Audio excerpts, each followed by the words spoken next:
everybody. I'm Lizzie, a research project manager at C2 Smart. Thank you for joining us today.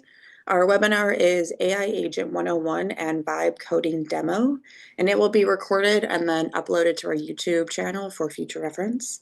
And if you have a question, you can please add it to the Q&A box at the bottom of the screen, and we will read them out at the end of the presentation, time allowing.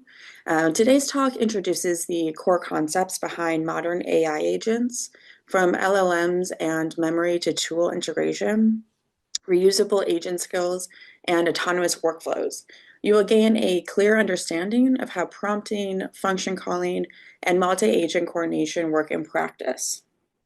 The webinar will include a live vibe coding demo to prototype use cases such as transportation data dashboard using Google AI Studio, VS Code, and AI extensions, and Claude Desktop to demonstrate how AI agents can orchestrate tools and skills to accelerate development, automate data workflows, and support transportation analytics and decision-making. Today's presenter is Dr. Yu Hu. He is a senior software engineer at Comcast and holds a PhD in computer science from NYU. His work centers on large-scale distributed systems, real-time advertising, technology infrastructure, and continuous integration, continuous delivery automation for high-throughput cloud services. He leads initiatives applying AI agents to engineering automation, bridging advanced AI capabilities with real-world production systems. And with that, I will hand it over to him. Thanks, Lily, for the introduction. Hi, everyone. I'm Yuhu. Today, I want to give you a mental map of modern AI agent, not how to build it, not deep math, just what are the new terms people keep talking, what is LM, RAG, agent, MCP, skills, and how do they fit together? Then I'll show you how I actually set up and work with these tools every day. And we will do a live web coding demo. So here's the overall map of what we'll cover today. You start with a question and an agent sit at the center. It coordinates everything. It uses LLM for reasoning and also it connects the 4 key capabilities: instruction, knowledge, skills, and tools connected through MCP. Skills and tools are also connected to the real world with the web search and the local tools. I will walk through this concept step by step. Let's start from the beginning.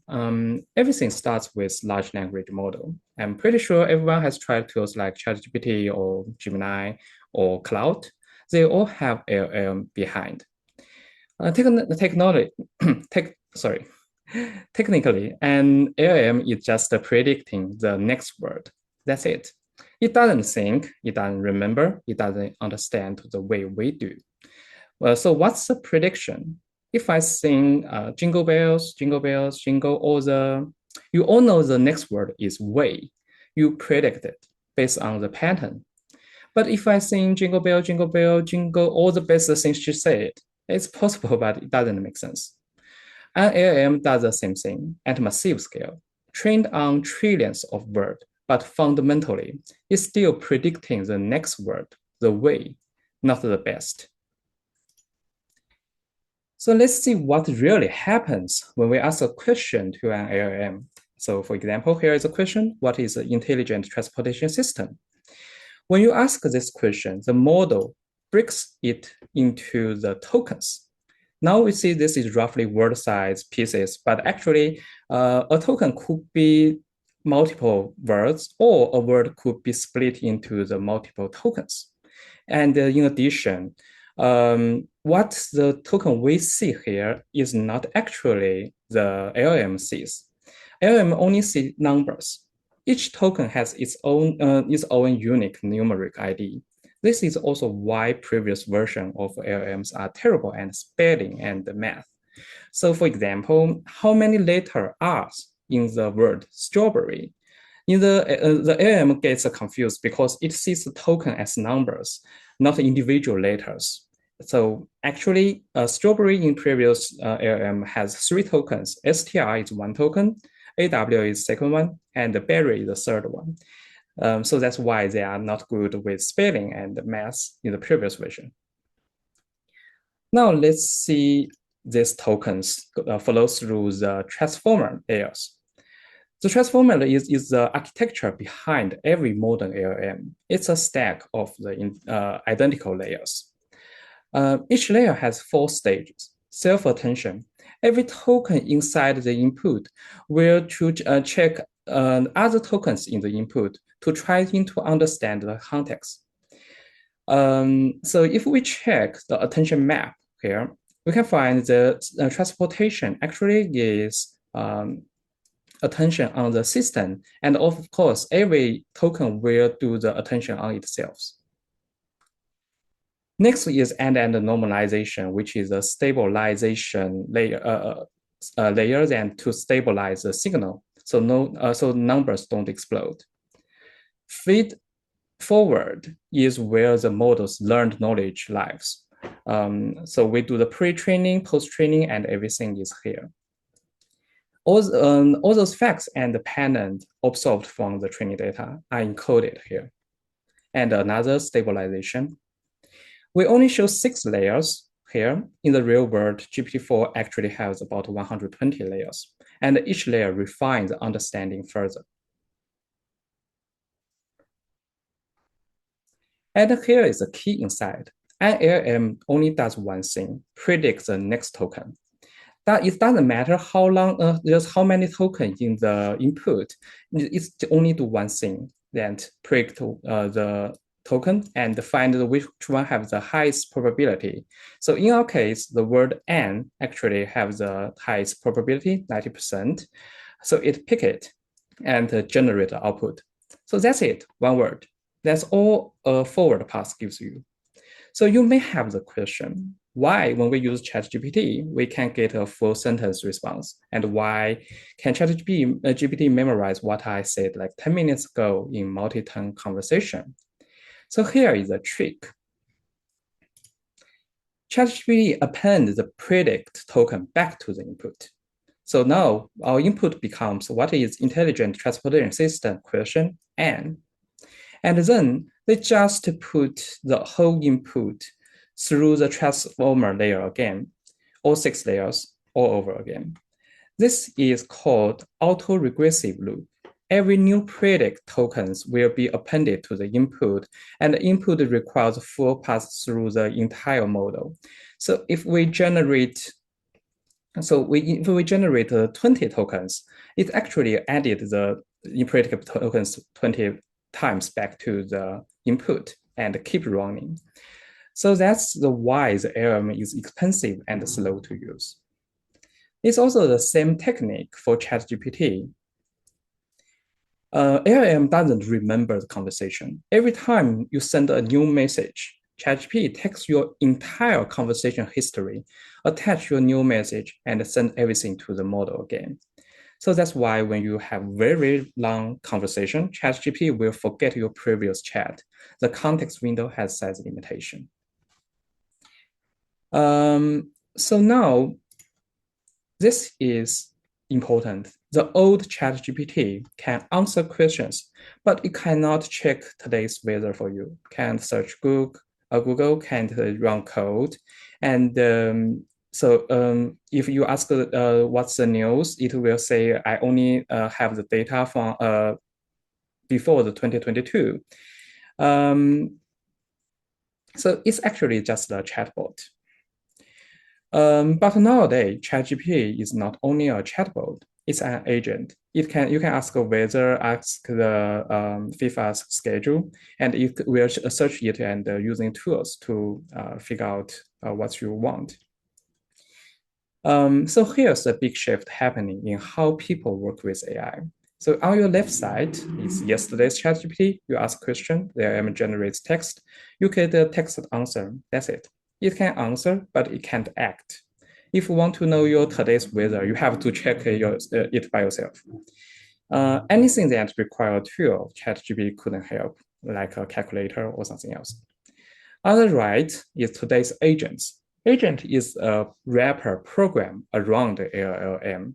Instead of you doing the search the way and the tool calls manually, the agent does it for you. This wrapper program can search the web, query database, run code, call APIs. With agent, you describe a task and the agent orchestrates. But agent program itself doesn't have intelligence. The brain of AI agent is still LLM. And like what I said before, the LLM only does one thing, predicts next token. So if prediction depends on what the model reads, how do we control it? The answer is guidance. We guide the model using prompts. A prompt is simply what we send to the model, but not all paths are equal. Some paths define who the model should act as. You are a trusted planning expert, you are a software engineer, and what task it should perform is help me design a bus route or just create a website about blah, blah, blah. Other parts provide background information. For example, if we want to design a bus route, we need background information like ridership data, network maps, schedule constraints. That background is called context. So we have two concepts here. Prompt is what to do, and context is what to know. Here's a key insight. Same model, but different context equals a completely different answer. Change the context, you change the agent's behavior. So context is a lever you control, and the rest of the presentation will focus on how to control the context. So let's go back to the overall, then we will talking about everything here. The rest of part is the context engineering, context management. Now, there are multiple ways to control context with AI agent. Like you just ending your context in your prompt in the message. I'd like to introduce the four major components we are doing the context management. First is instruction. This is your global instruction file for the agent. Think of it as a standard operating procedures for your AI assistant. It's a persistent configuration that's always loaded into every session. For example, for cloud, this is cloud or markdown files. If it's a GitHub Copilot, it's Copilot instruction.md. They have the different name, but the concept is universal. It defines three things. First, identity. Who is the user? What platform the user use? What tools we have installed? This way, the AI doesn't have to ask this basic information every time. Rules. This is the most important part. We define agent's behavior with rules. Even we can define characteristics of agent with rules. Agent know from here about how the agent should behave, what to verify before claiming success, and for example, in product environments, what the coding style it should use. And additions. Any other thing you think is very important, you can add into the addition. For example, the details about your environment, architecture preference, anything the AI should always know. Like if you want the AI call it with a nickname, you can add this nickname in your global instruction. It will inject it into the system prompt and shape every AI response with these global instructions. Now we have the rules. How do we actually give the model better context? There are two main approaches. First, web search. The web actually is the largest database of the human society. For real-time, fresh information, when you need current events, live data, public information, the agent now can search the web on the fly. But web search is lacking of constructed knowledge, especially if you have your own knowledge base, documents, and notes, or your company has your own knowledge base, documents, and notes. For those personal knowledge base, we need technique, the retrieval augmented generation, RAG. This is a technique that takes your internal documents and converts them into a searchable form for LLM. So the AI can pull in the most relevant background from your files. Think of it like giving the model a well-organized filing cabinet of your domain expertise. For example, if you want a domain knowledge-based LLM for transportation, RAG is a great tool to extract your own documents and make them available to the model. Both approaches serve the same goal, getting better context into the model, so it gives better answers. But agents also need to act, not just know things. How do they connect to tools? Especially we already have millions of tools online. Early on, every tool had its own customer interface, API. If we want to connect to a database, we need to write customer code, SQL query. If we want to search files, different code. Every integration was bespoke. So we need another protocol, the MCP, Model Context Protocol, which solves this issue. It's a universal standard for AI tools. So think of it like USB-C. Before USB-C, every device had its own charger, but now one plug works everywhere. MCP is the same idea for AI, one protocol, any agent, any tool. Through MCP, an agent can connect to code execution, run scripts, no matter it's Python, C++. It can run the share commands. It connects to the data, query database, call external service. Also, it can read, write your file system. Instead of writing customer integration code for each tool, you run one MCP adapter, and it works with any agent that speaks MCP. And also, you can try the third-party MCP server like Microsoft, GitHub. They all have the MCP servers, and it's connected to the thousands of tools. You connect to the one server, and you are available to using this kind of tools. Now the agent has knowledge and has tools, but we found for repeatable tasks, agent may use multiple different ways to solve because we have thousands of tools, but some of the tools can focus on the same task and the agent just randomly selects the tool to act. This causes uncertainty. So we don't want the agent improvising every time. That's where skills comes in. A skill is it's a predefined prompt with instructions and optionally some executable code. The main concept for the skill is it tells the agent how to do a certain task.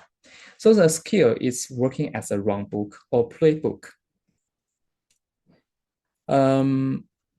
So agent reads the skill description. I decide whether to apply it. We just talk naturally. Okay, let's generate a transportation report. And the agent check its configs and find, okay, I have a skill whose name is related, generate the transportation report skill. Let's use it. It balances the freedom and the structure. The agent improvises for new tasks and follows a proven playbook for known ones. Now let's have a agent X-ray and let me show you all of this working together. So now we have like the one task for the agent. Let's plan an optimal bus route for downtown. Everything here is not real world data, it's just the simulated. So we're sending this task to agent. Agent read the input and find, okay, it's about the task for transit route planning. So firstly, it wants to search with memory to see if we have some documents available for this kind of task. So it find, okay, we have the peak ride ship is about 7 to 9 a.m. and for 6 p.m. and blah, blah, blah. The current route covers 60% of demand. And the agent augmenting the prompt with the retrieved context. So it adds this into the context and sending to the LLM. LLM just predict, but the agent will keep append the predict tokens back. So it finally responds it with a one whole sentence. And LLM find, okay, if I want to finish this task, I need more data. So it sends this response to agent. We need firstly collect the Redshift and GIS data. We need to identify the underserved zones, and finally we need to build a timetable. Agent receive these things as JSON file, and it find, okay, this is a very huge plan. We cannot using one single context window because context window is it has size limit. We cannot use the one single context window to finish this plan. So he tried to split the task into different agents using the same model, same construction, but focus on a different task. You can imagine this is like in a company, the manager split the task into the specialist. We have two specialists here. One is focused on search and one is focused on scheduling. The benefits for split task, of course, first one is speed up the task. Second one is the context in the sub-agent will not interact with the main agent. So we can save the context window to do more tasks. The search and agent and find, okay, I need to Redshift data. So it needs to use connect with GIS API. So that's where is MCP work. It's going to find a MCP server with the same protocol and find the tools like GIS API and the GTFS API. And once the searching done, it generates the output and also scheduling, generating the output and sending back to the agent. And finally, agent want to create the transportation report because generate report is a repeatable task. So we have the skills, root report formatter skill. Agent reading the configure and find the skill and say, okay, I will use this as a run book to generate the output. So finally, it generates the output and this way that route plan, downtown express, blah, blah, blah. So from user perspective, we only sending the task to agent. And here everything is autonomous and it's partially hidden from the user. So we sending the task to agent and the agent doing everything and finally sending the output to us.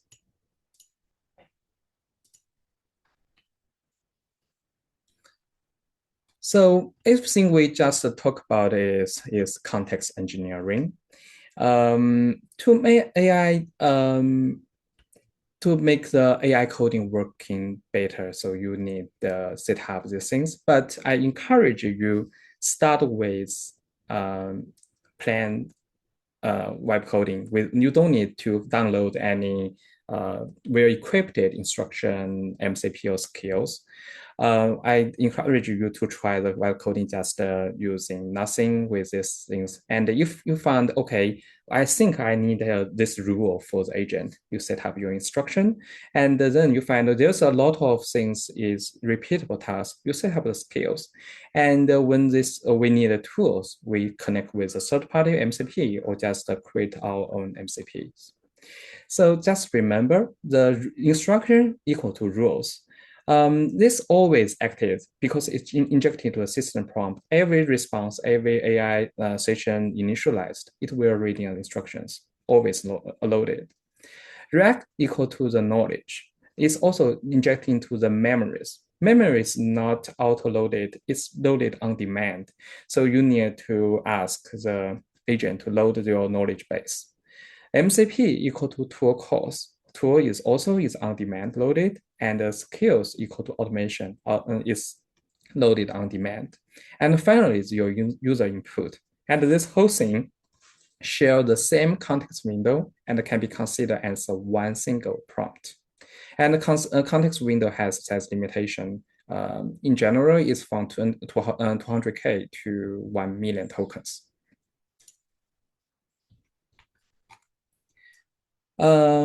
Now, so which tool should we use? Today we will focus on the web coding, so I only list the web coding tools. If you have low software engineering experience, um, let's start from the left side. If you only focus on the front end design, it's better you can try the Figma AI and the Google Apps Studio. I will also do the demo with Google Apps Studio. If you want to work on the both front end and back end, lovable. I never tried, but I heard a lot of good response about it. If you already if you already have your local environment and already have the exist project with code plus AI extension may be the best way to do. Actually, in Comcast, we are using the with code plus the GitHub Copilot. Copilot also have some unique feature like inline recommendation, which actually none of the tools have the same feature. And if you will start from the scratch, Cloud Code, currently most powerful web coding tool for software engineer.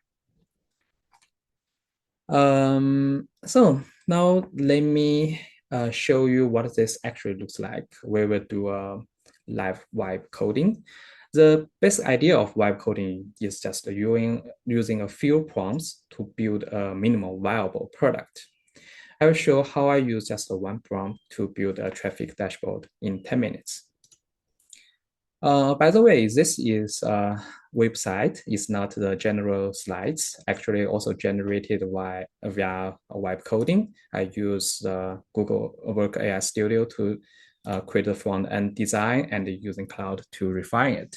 You can check this. I already sent this in the chat, and let me send it again. You can just check this website and play with the X-ray, like the X-ray here and also the agent one, to better understanding how the LLM works and how agent works. Okay, so let's start our web coding session. Firstly, AI Studio, the google.com, you can just use this or just search Google AI Studio. The first one is this one. So at the homepage, it has a chat like ChatGPT, and also you can use /chat to force chat or /build to force build, but we will skip this part. Playground is if you want to try something with Gemini, image generation, banana, nano, which pretty good, video generation, just in the playground.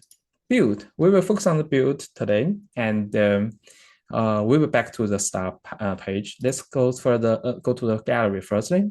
This is some other guys building with a web coding. You can just click it and play it. Actually, I don't know how to play this game. There's other players.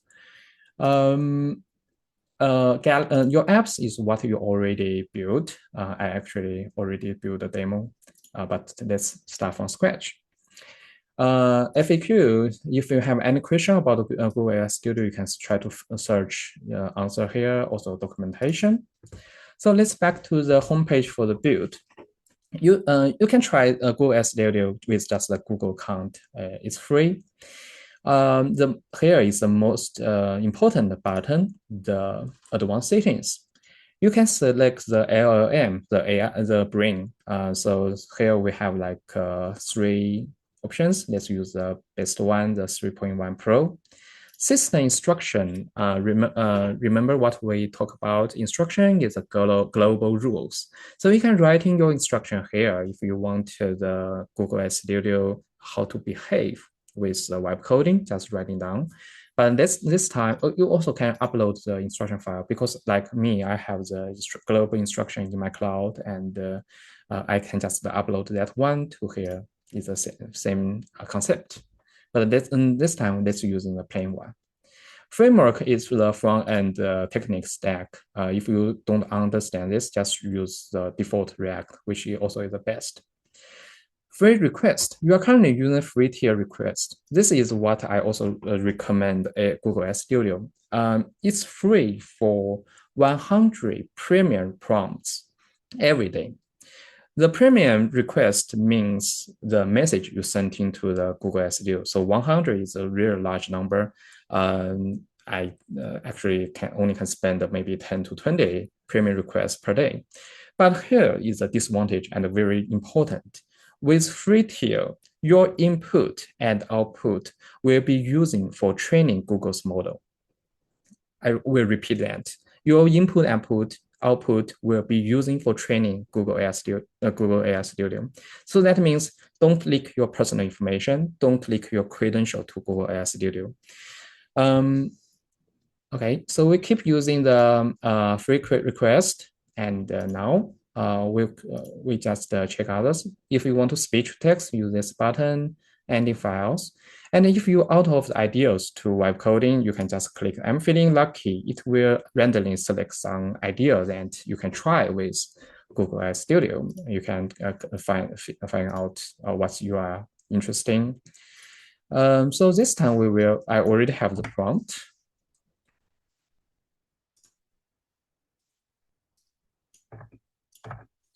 As I said before, we want to build a modern, response NYU Tandem style traffic dashboard with a real NYC map, a congestion heat map overlay, hourly and vehicle type breakdown charts, and a 0 to 23 time slider that dynamic recomputes zone congestion use peak hour logic. That's it. Just one sentence, maybe two. We send it and then you can find there's a preview. Preview is where your app, the outline of your app is if you finish the coding, it will show the app how it looks like on the preview. You also can check the code, and currently is still syncing, so there's no code. You can click here to see what the syncing progress here. So if you once it finish, you can find the whole code here. You can download the code. You can also do some anything you want here, and that's it for the Google Ad Studio. We were waiting for 5 to 10 minutes, and this is also the Google Ad Studio's feature that actually it will not interact with you when developing. It will finish every task you ask and then give you a final output. We will check this output later, maybe 5 minutes. Now let's go to cloud. Cloud may be the most powerful for the web coding.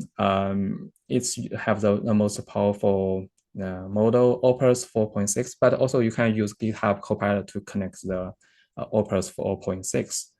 So it doesn't mean it's a unique model for cloud. For cloud, you have the 3 ways to use web app. So just use the cloud AI. You can find the code, chats, project artifacts, blah, blah, blah. Also, you can use cloud desktop, which is a desktop application. Also, you can use the command line, which is the most powerful way, and you can use for Windows, Linux, and what's wrong here? Okay. So you can use cloud, which is the most powerful way. For example, this like a remote control is not provided with web and also desktop. But today I want to show you desktop, which is the best in the visualization and it's easy to understand. So here we have chat. Chat is something like ChatGPT. You can just asking the question, learn, and the cloud choice. Co-work. If you have very minimal coding experience, you can try with co-work. Co-work is working for guys and doesn't have too much background in the code.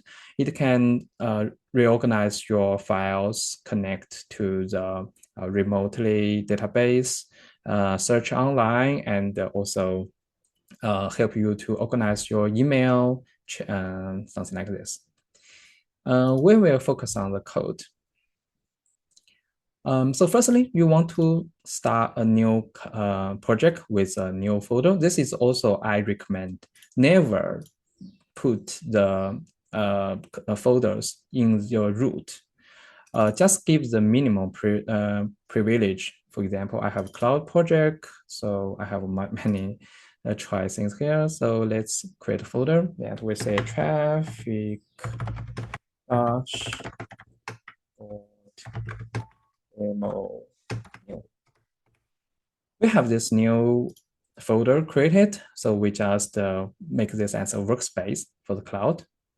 I hear something, so that means, okay, Google finished the job. But let me kick off the cloud and then let's check the Google Studio again.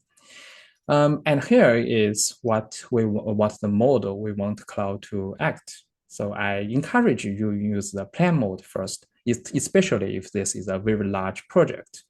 Ask permission is every action from the cloud. It will ask you permission to allow.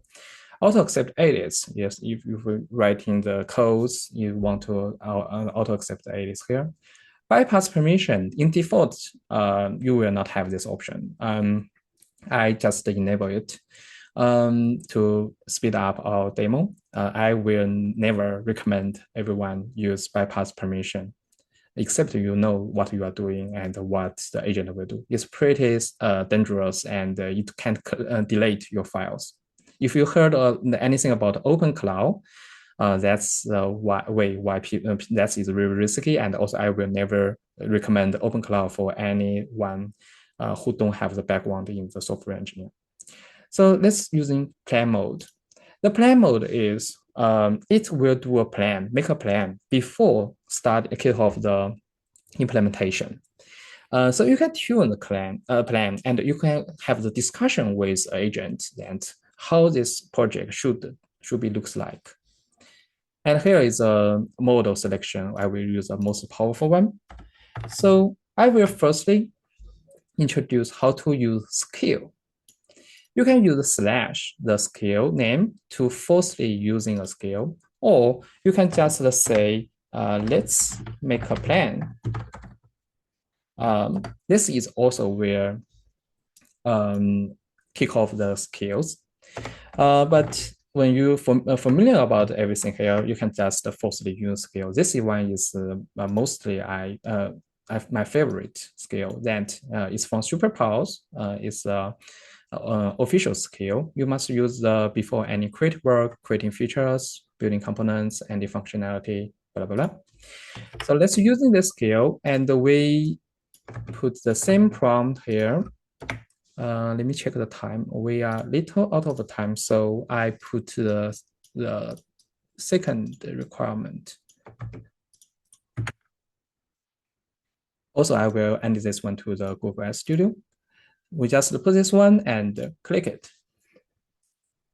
It's initialize your sessions, and let me put in here, and let me check the Google. Oh, sorry, where is my? Oh, here.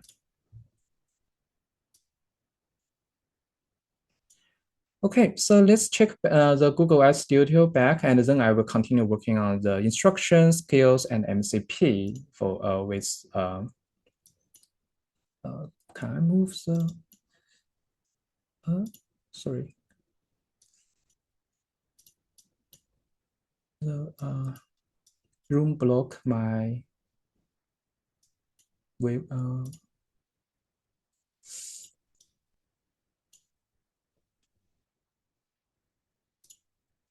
Okay, finally.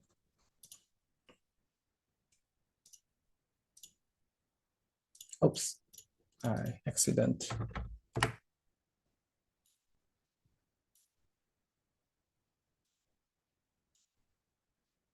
Okay, it's still here.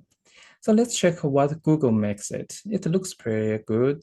We have the real map. We have the line map analytics. What's the, okay, this is a little too large. Okay, great. So if I move these things, okay, we can see the live congestion map.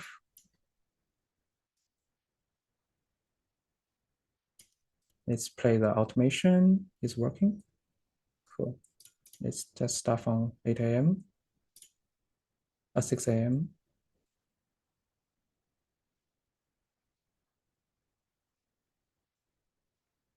Okay, it's already have the automation, so I don't need to end in the next prompt to create the automation play button. Let's continue focus on the cloud. So it will asking you to run the commands to search to exploring current project context, and it will update to-dos. It will save the to-do as a folder, as a files.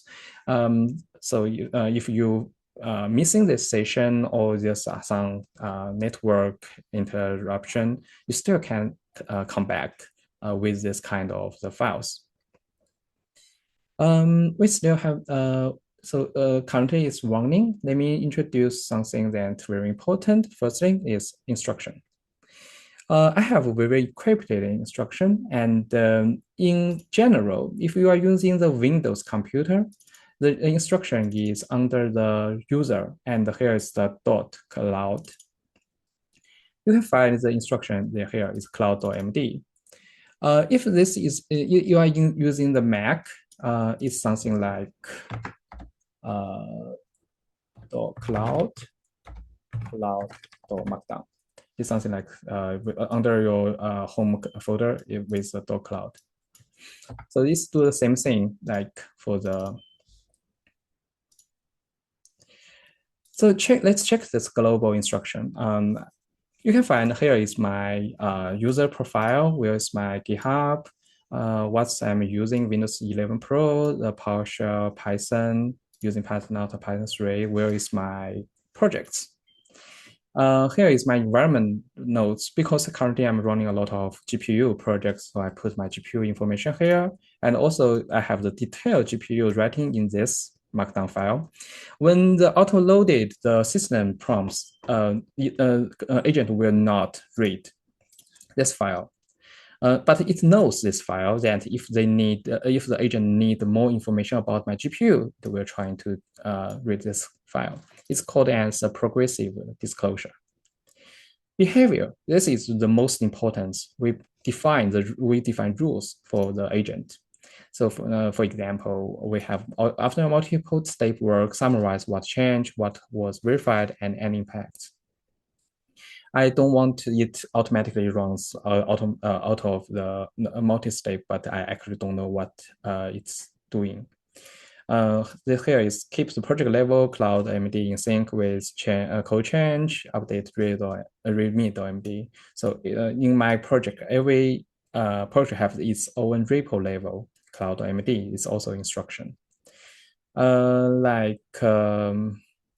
So for example, if you want have the nickname, you can say call yourself, I don't know, super cloud, and it will automatically call itself super cloud. This, if you think this is important, just ending in the global instruction. How to verification, how we define the task is success is verification. How to focus on the Windows deployment. I also have a Mac Mini which has a completely different instruction file. My personal project structure is defined here. So every project should have the documents. This is internal documents, should not be pushed to GitHub. Some rule for the README and the cloud. This is new added because I found it's confused my README and cloud.md. So that's why I'm writing this in my instruction. Architecture preference, privacy. This is very important because I don't want my agent to publish my personal information and credentials into third-party API. So I prefer the local first API and avoid an unnecessary uploads of my private data.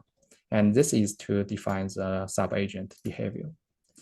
This is how, let me check what is, okay, some of what we might use a web. Okay, so it's still trying to understand and trying to explain. So let's try this new require opening a local URL. Let me put it in a side channel, a side window, so I can know what it's working on. Besides the instruction, let's talk about the the skills. Like what I did here, like the brainstorming cell, we can use slash to connect the every skills listed here, or you can use the your natural language. So one thing I want to mention that install skill is pretty straightforward for the desktop, but if you are using cloud code, you also can install into the why this is block. Okay. Into the same folder here, the skills. Also, you have the plugins, which is another kind of skill, which is the set of skills. If you are using the, okay, so this is what I want to show you within the cloud with plan mode. It will ask you the tech stack should this new dashboard use. It's like here it has a vanilla HTML, React, TypeScript. Let's use React because actually the Google AI Studio is using React. So let's using the same tech stack. It will keep asking the question and hey. Since the data. Bring the stone companion. Okay.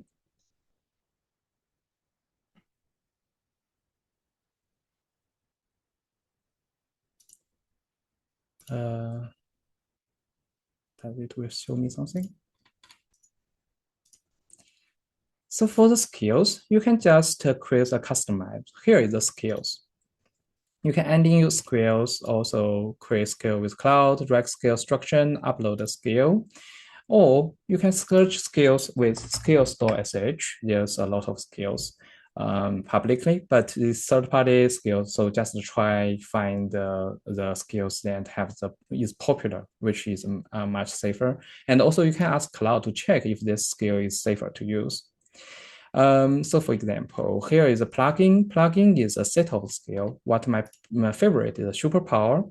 You can find the skills here. You have the brainstorm, dispatching, executing plans, finishing development batch, blah, blah, blah. Let's back to, okay. So now it's still planning, but it's trying to show the layout. So let's see how the layout looks like. This is pretty bad with map. Oh, here. Why this looks so bad? Let me just try this one.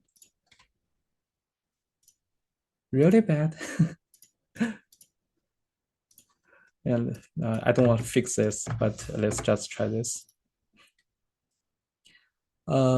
So it makes us to selection. Unlike the Google one, that you don't have the selection, it just automatically generated for you. But with cloud, it will ask you to refine the plan. Let's using the 5 borrow one. Okay. Now let's talk about time slider only. Yeah, time slider only. Let's talk about MCP. MCP is connectors. You can find that I actually have the cloud in Chrome, Playwright, which from Microsoft is also can connect the multiple tools like Chrome or something else. Git is connecting to the Git and the Fetch, which is helping to do the website search. Also, you can connect with Gmail if you want cloud to control Gmail, read, summarize it with Gmail, Calendar, Google Drive, and also you can browse connector. There's a lot of connectors. Verco, like what I posted this one is with Verco, but I didn't connect it. I manually posted in the Verco. It's back to the session.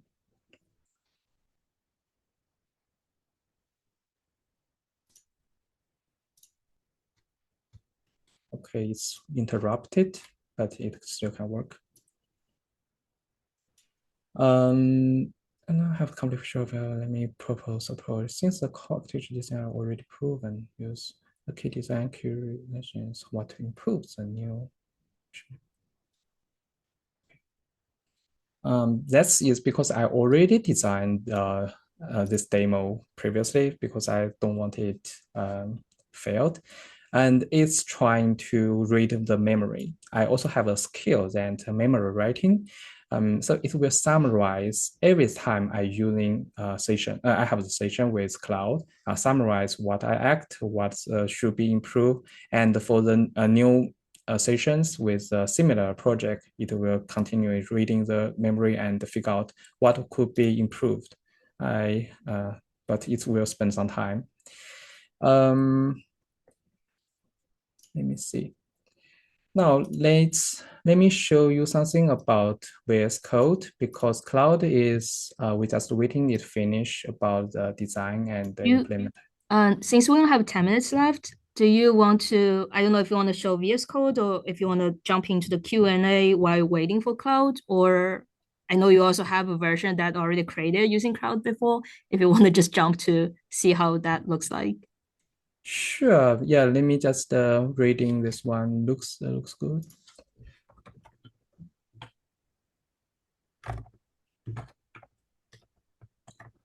Just try to speed it up because it will trying to generate the plan. I can like using 1 minute for the VS Code and then we can jump to the Q&A and still writing. Sure. Sorry about so I mean, for that's a good example of how you try something new in live mode, then there's new questions coming up from Cloud. Anyway, go ahead. yeah, but this is really good for the large project, especially if you don't want to only design a dashboard, you want to connect with your database, you want to show more things, more accurate. The plan mode can let you define and revise the plan before the implementation. Because when the implementation is kicked off, it's hard to do the tuning, and more tuning will make the model more confused about this project. Now let's see, for example, if we want to using the VS Code, you connect with one of your folder, and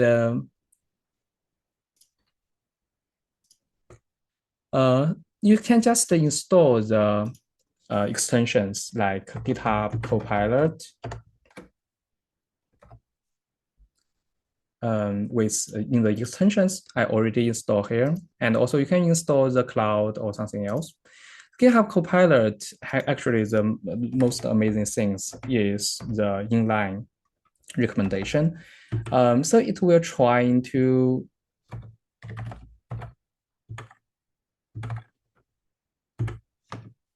you can just describe what you want. This is automatically generated via GitHub. And then it will automatically, where is my code? It will automatically to finish this new function. Okay, where is my code? Okay, it's automatically finish this function. So you can just click the tab and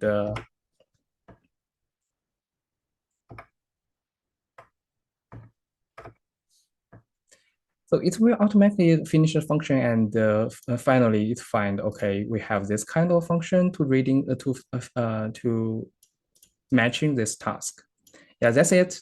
This is what I want to show you is the GitHub Copilot. This is a very unique feature never every other web coding tool doesn't have. Let's skip. Let's go into the. Let me see the Q&A.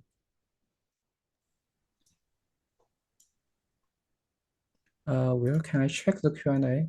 Or I can read it. Oh, you want to go ahead? Do you want? Yeah, sure. I can read it too. I guess the first question we have from the audience is asking what prompt did you put in Google AI Studio? I know you show it in screen. Maybe you can copy paste in chat box so everyone can try it by themselves for the Google AI demo. Oh, okay, sure. Just in the chat, right? Right. It's actually only 2 sentences, but Google AI Studio is able to make that wonderful dashboard in 5 minutes. Yep. Okay. You have to change it to let me copy paste it because you're sending to the panelists, not to everyone. Oh, okay. It's okay. Let me send it to everyone. Cool. Thanks. Let me check the next one. When you actually do a generate dashboard using data, where it's pulling the data from, for example, where is the traffic control? Okay, this is from the simulated data. This is not from the real data.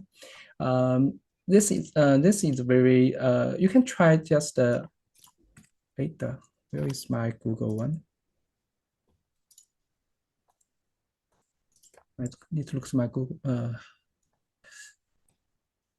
the room dashboard hide my here. Okay. So you can say ask the Google AI Studio what's the data you used. So what's the technique stack use? It will answer you that it's a simulated data because this is just a demo, so we don't use real data. And if you are trying to create the real platform, I would not recommend the Google AI Studio because it's only good for the front end design. So you can see here, it's the data is simulated NYC traffic model. I would not recommend the Google AI Studio for the backend design. So if you are trying to create the real dashboard, you can use Cloud or you can use Lovable or VS Code plus AI extension because you need backend to connect with database. I do want to add one more thing to Yuhu's answer. If you're trying to, pulling the data from the real world data set, you can actually add that to the prompt, so that it will try to pull the data from the real data rather than simulated data. Yes, correct.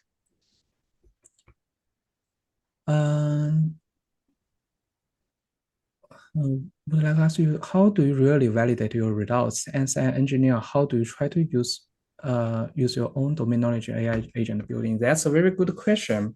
How do you really validate your results? Um, this is how to say it for personal. I would like to say in two ways for personal and in product because we already have the Copilot in company projects. For personally, I just play it, check it, and I don't read the code, but I read the output and I write the validation and test the rules, and I ask the agent to check it with these things. So it's reviewing the implementation plan. I'm not sure it can run into that place because when it's trying to say, okay, this is finished, the rule will not allow it to say it. It must writing the test and running the test and waiting the test all pass. And in addition, it will running in preview and do the screenshot on the preview and analyze the image for the screenshot to figure out, okay, it's match our task design, match the plan, and everything works as expected. This is how the web coding you do the validation. So typically we don't really read the code. We just check the output and check the ask it testing and validate by itself. I hope we can finish this one like in time, so you can still how it check it by itself. In another way, then for engineering, we do plan. We actually writing a very detailed research doc or task doc. Let me show you one. Let me see, for example, GPU array, yeah, okay. Actually, I writing the research doc markdown for every project. Of course, this is also help with AI assistance, but you need this one. You need to say what I want to do, the goal, recommend tech stack, key resource. This is from the GitHub, what I want it check. game environment. This is also what to do. Tutorials and learning. This is also what I research online. Put this into the research markdown. So my kickoff prompt will say, okay, checking this research markdown and to see to see my task, and you can discussion this plan with me, which take the stack we should choose, and blah blah blah. And here is also just phases, what the phase 0 should look like, phase 1 should look like, phase 2. You can use different tools to do this. Yes, cute. You can use different way to describe your task. This is for my personal usage, but for the industry, this is a different story, because the software engineer owns the output, not the copilot. So you must to learn the code that the copilot writes. You must to learn and what it does, what it actually did, and checking the validation and test the results. So, I mean, the pattern of a software engineer is changing. That we are not coding manually too much. For me, I only coding about 20% of my project. But we are managing the output from agent and managing the agent to have the better output. For example, writing the instructions, writing scales, set up MCP tools, something like this. What would be a good strategy for student learning different fields catch up? Since it's already one, I know you have a previous example of how the cloud, made dashboard looks like. Do you want to go to that and show how that looks like? Sure. Because I don't know if this can be finished in a few minutes. Yeah, let me just use this one.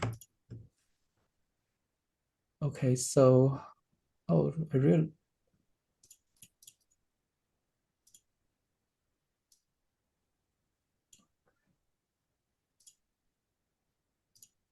Okay, so this is, let me just, this is from cloud, and you also have the automation button here. It will also have the vehicle type change, also is the simulated data. But so you can find actually the difference between the Google Ads Studio without instruction and the cloud with the instruction. Actually, the difference is minimal. With Google, you may find, okay, sometimes it have a very bad design, but you can fix it with just a few prompts. With cloud, we have a very long instruction. We have the multiple scales, but you can, the output is minimum.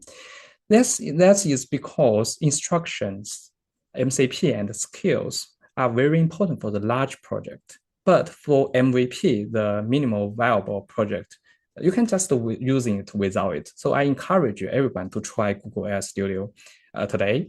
It's free. Don't leakage your personal information, but just try it. Try what is a web coding. You don't need any knowledge. If you don't have any idea, try the I'm lucky, the randomly selected idea. Just try it.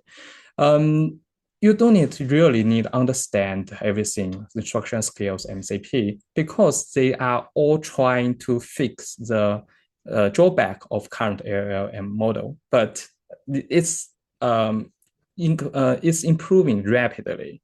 So maybe half a year or 1 year later, you don't need any MCP or skills. It can do it for yourself. Yeah, so this is how the cloud one looks like. Let me go back to the QA.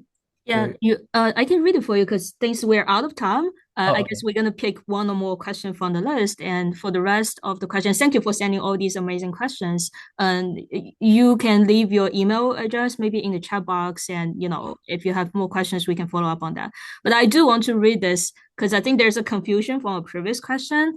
The question from the first question was actually mean how you use vibe coding to create that presentation web page. Oh, presentation web page. That's a good question. Let me show you what I did. Actually, that is not easy like we creating a dashboard. So let me say this. Where is my? Firstly, I start with my Google Ad Studio. You can find where is AI meme. I mean, wait, no, not dashboard.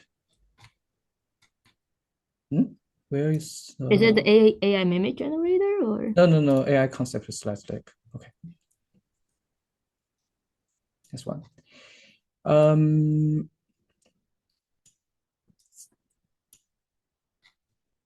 Let's go to the top one. So firstly, I have multiple video and also multiple slides, like notes, and then I just write it by myself because you can find the foundation, guiding the prompts, enable conversation, connecting the word, intermediate AI agent, blah blah blah, skills, sub agent, the spectrum. So you can check that actually is you can find a few of the slides is already similar, but mostly it's different. And this is already done multiple times. I cannot find the old one. And then I find, okay, this is really bad. I don't I don't like it. So I try to reverting some of the things and writing my own words about each ones. And then I find there's a lot of issue with the Google AI Studio, and you can see there's really long conversation. And if I give up with the Google AI Studio and try to move to the cloud. And with cloud, also there's a lot of session about it. It's like make the presentation more visual, like something like here you can see it's trying to preview screenshot and to see if it match my requirements. I move it, like for example, let's upload my presentation. This is about a few days in last weekend, what I'm trying to do. You can find this is very long requirements. I want to plan this not just one explanation. We prefer charts, flow charts, not text, blah, blah, blah. Move current page to backup, move the current page file, blah, blah, blah.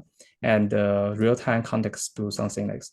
So you need to describe your task and requirements very clear to agent, especially for fine-tuning. And visualize inference this mapping, like these things. Previous slides mostly explain concepts, what we want to do, instruction skills, MCP. This is, and also have the narration. Please ignore it. Revise the page 14, like a lot of things. So this is my prompt. This is prompt in this weekend. I try to tuning this presentation. And you can see we still have some multiple conversations and to do the fine tuning, code instruction improvements, and let's continue with optimization. You can see let's move page 7 and to page 5. I'm thinking regular, I'm thinking scale, or focus on context, blah, blah, blah. You can see that I try to explain everything. So actually, this is not like really web coding because I using my knowledge and to control everything it is generated. You can find it's not very easy. So sometimes I'm thinking maybe I write the code will be much faster, but I'm not really good at the front end design. I'm good at the back end. All right, yeah. Great. Thank you. Actually, I think we're running out of time for 8 minutes now, and probably we have to stop here. But as I said, I think you can share maybe your personal email in the chat box, and if anyone has any questions to follow up, feel free to send an email to you. We should be able actually to access it just through Zoom afterwards. So I think we should be, because the people that ask the questions have their names. Sure. So we should be set on that. Jenny, could you share my email? I cannot find how to send chats to all people. Oh, sure.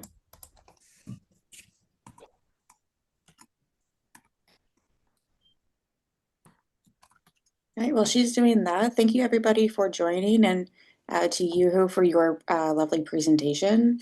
A reminder that the recording of this webinar will be uploaded to our website and YouTube. And Jenny just added the email to the chat, so please keep an eye out for that if you'd like it. And then also keep an eye out for our spring schedule, which we'll be announcing soon. We have some more fun events and some series coming up. So with that, I think we can wrap it up. Hey, thank you, guys. Thank you. Have a good rest of your day, everybody.